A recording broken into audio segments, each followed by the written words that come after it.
This episode, first aid kits, why they're important, and some awesome ideas. Recently, the Handyman Pros had an incident where we needed our first aid kits. We wanted to share some ideas on why you need a first aid kit, pretty obvious, but still, we also wanted to add some practical additions to the kit that you might not think of.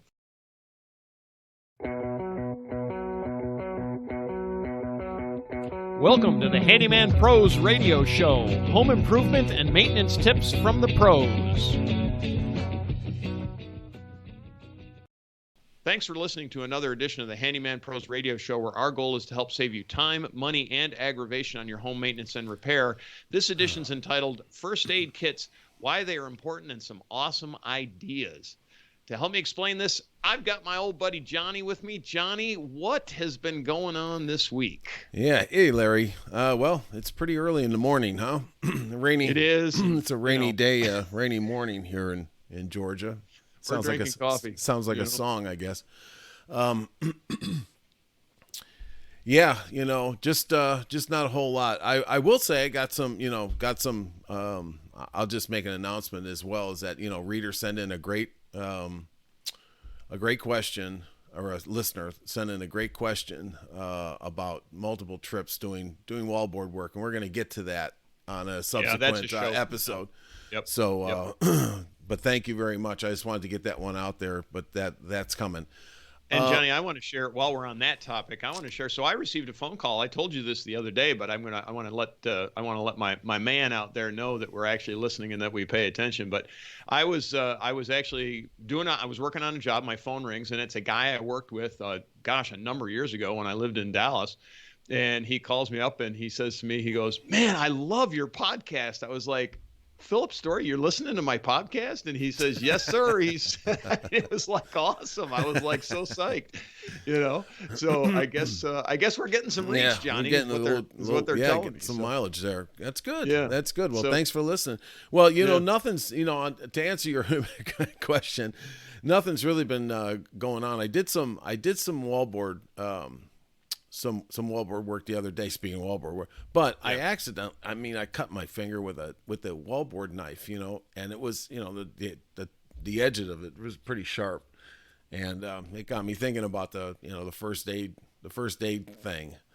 You don't really think about those things a lot until you need them. It's like when you need it. Yeah. Right. Yeah. It's kind of like oxygen. You don't think about it until it's gone. But until your head's in the toilet, you're underwater. Until your head's in the toilet. Speaking of that, that was another job I just did. Pulled my head out of the toilet. But so they got me thinking about first aid. And I don't think we've ever really addressed it. And I keep a first aid kit. I know you do too in your truck. So I use it a lot more than I want to carry. I think I do, but I do, right? So yeah. So it's one of those obvious things, but let's kind of go through what we're talking about here. Let's do a quick survey of each other. What's your number one use of your first aid kit? I will tell you that it's not as much. Obviously cuts and things like that are play in the back of my mind. But I tell you what I would use it more for than just about anything is like slivers. Yeah, I was just gonna say those are my top. Those little annoying things like that. And also like a bug bite. Yeah, the bug bites don't bother me so much, but I will say, I was going to say two things, and one was cuts and the other was slivers. And both of those things the cuts obviously are annoyance, plus you get blood everywhere. And then you also obviously have the risk of infection and stuff like that. But it's more just because I hate to say it, half the time I don't realize I'm cut till I look down at something I'm working on and there's blood on it.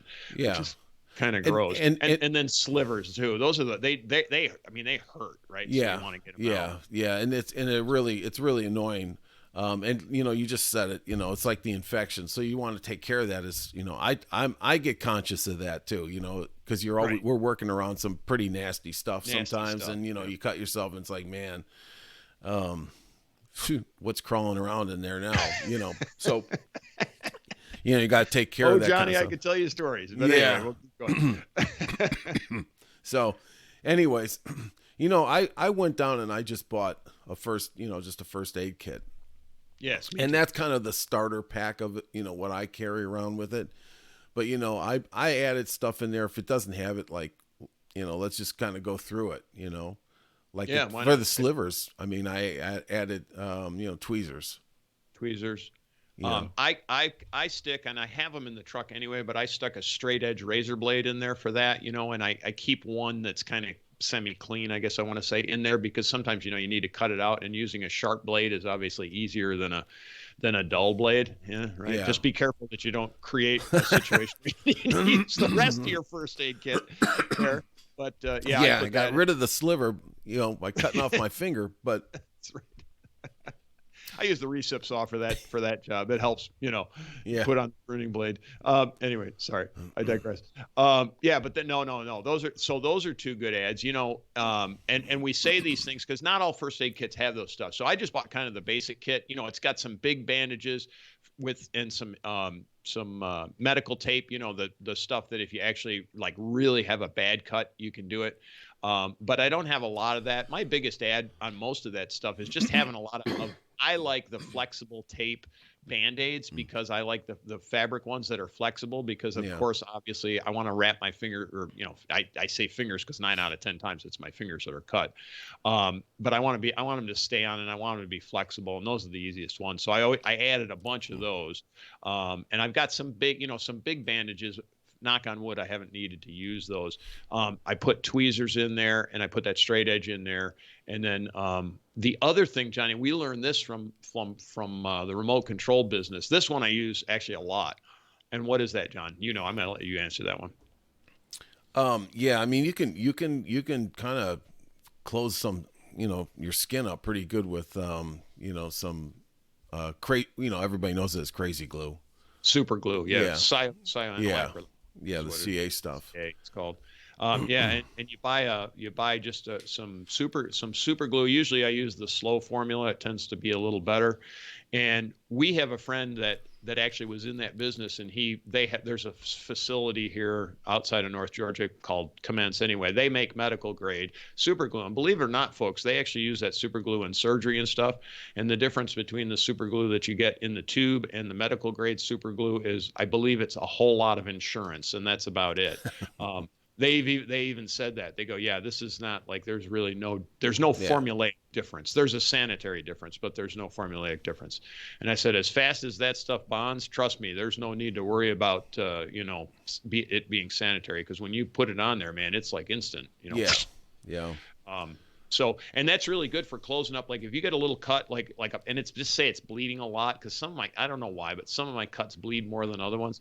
I'll put a drop of CA on there, man. It closes it right up. Boom, done. And then I bandage over the top of it. Did you put any alcohol in your kit or not? I just go to the vodka bottle in the back of the truck. Nice, Johnny. I do the moonshine myself, but anyway, be that. It's always good. I if I have some like denatured alcohol, I mean, whatever I have, I'll use that. But that's a good one. I'll tell you, I think that's good for closing up wounds like that is electrical tape. Electrical tape, yeah, that's a good one. And that's on your toolbox. it works great. Because you can you take it off and put it back on, and you can really get some pressure with that stuff. Yeah. Anyways, that's there's a couple other things that like I said, most of the things that I come across is like if I get a bug bite, the slivers, we talked about that and things like, but it's the bug bites, and then I'm always afraid of now I've been bitten by just about everything I can think of, but I'm always afraid of getting some kind of an allergic reaction to something something out of the blue. And once you have some kind of that going on, your throat can get closed. I know a lot of people out there are like allergic to getting just bit by a bee. If you have that, you need an EpiPen. So you need an EpiPen. So if you get an EpiPen, or at a minimum, if you haven't had experience with that yourself, is like a Benadryl or something like that to keep in there to keep that down at least till you can get help. Yeah, Benadryl's a good one to carry too. I don't carry any Benadryl. Fortunately, I don't have too much of a problem. Well, I do have a little bit of Neosporin in there just in Yeah. case, sometimes just as kind of an antibiotic. And then what was the other one I was just thinking about that I have in there? Oh, I was going to say aspirin, but I don't carry aspirin in my first aid kit. I carry it actually in the very large 500 Yeah, I know you do. And that's another thing. Lot. Yeah. But definitely, I like to carry some aspirin, and honestly, if you come on somebody that's had a stroke or something, having a couple of aspirin around is true aspirin I use, is So not a do bad I. idea, but some painkillers for plus it's great at the end of the day when you're just dying, try to head that pain off in advance, for me having aspirin there. One other thing on aspirin and or pain, what was I just thinking about? Aspirin and or painkillers is just, I lost my train of thought, John. I had a good one there. Well, it'll come back to me. Well, you went off the tracks. Okay. So. There's a surprise. The Handyman Well, Radio Show. I carry I carry aspirin too. Excuse me. And it's nothing like getting in the truck at the end of the day and taking some aspirin if you've really been working a lot. I know. It just came to me. So aspirin also is another thing that if it's extremely hot, like in which we've had a whole rash of extremely hot days in the hundreds here in Atlanta the past couple of weeks. Yeah. It does thin your blood out, and actually it makes you a little bit cooler. I know people might not realize that, but true aspirin now, it's not acetaminophen, but true aspirin will actually thin your blood just a little bit, and it does make you feel a little bit cooler. So it's kind of a hidden effect that you get out of actual true aspirin. It's a little tough on the stomach if you eat too much of it, but anyway, besides that, that's the only downside. Yeah. Just don't eat the whole bottle, right? Would kill me. I always try to carry a clean some clean water just for eye wash. Yep. When I was working in the airlines, I think that was the biggest thing that I came across from a first aid need was an eye wash. They had eye wash stations everywhere, because it was just working around a lot of very caustic hydraulic fluids and stuff, and if you get that stuff anywhere near your eyes, it just burns like crazy, and the next thing you're going to be looking for is someplace to wash your eyes out like ASAP. Yeah. So yeah. I don't run into that too often, but I always have water with me that I just drink, and so since it's drinking water, it's good enough for my eyes. Exactly, but here's what happens. Is that you're looking up. You're looking up at doing some wallboard work, and that dust is falling in your eyes. Even if you're wearing safety glasses and stuff, you're still, it still finds its way in there. So, it's always keep something around to wash your eyes out, because you're going to wish you had it. Well, again, don't we just go back to the truck and use the vodka bottle? No, I'm just kidding. Yeah. Just kidding. All right. Well, I think we've given some good tips there. There's a couple of things that I think are good. Is there anything else we wanted to add on that one, John? No, I don't think so. I think I just in summary here is a couple of takeaways. Is that I just went out and just bought a regular first aid kit to start with. At a big box store. You can get them anywhere, and then just take some of these things we talked about, or take your own stuff and just add to it. Yeah, and add what you use a lot of.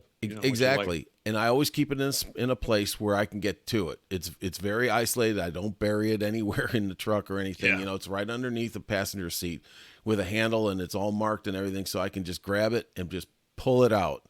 Mine's up over the top of my truck. I can reach up and grab it. So pull it down. Yep. So I think that's just a couple of takeaways is just kind of give this number one get a starter kit, add to it, and just put the stuff in there because if you don't have something like this on the job, and you're going to need it, you're going to wish you had it. You're going to wish you had it. Yeah. Johnny, did you use your kit when the aliens abducted you the last time? I knew you were going to ask me, Larry. Of course you did. Yeah, of course I did. Matter of fact, I had to buy a whole nother one. We're not going to discuss that. We'll just let that one go. All right, Larry. All right, folks. If you enjoy this craziness that we talk about here at the Handyman Pros Radio Show, please send us an email. It's questions at Handyman Pros Radio Show or handymanprosradioshow@gmail.com. Either way, we do have a Facebook group that's at Handyman Pros. We also have a website, handymanprosradioshow.com. We would love to hear from you, and we do appreciate the comments and concerns that we get. And we are working on, like, this drywall show is coming. It's actually gonna be a combination show of actually talking about some of the things about what you do on like a multi-stop job for multiple different things, anything with dry time, and then also helping you as a homeowner understand a little bit better about how some of these jobs just take a long time because of things that aren't in our control, but they require multiple trips. So anyway, that's coming up on the Handyman Pros Radio Show. Probably give us about, I don't know, a couple of weeks on that one, and we'll get that one done. We want to thank you for listening, and we'll see you next week on the Handyman Pros Radio Show.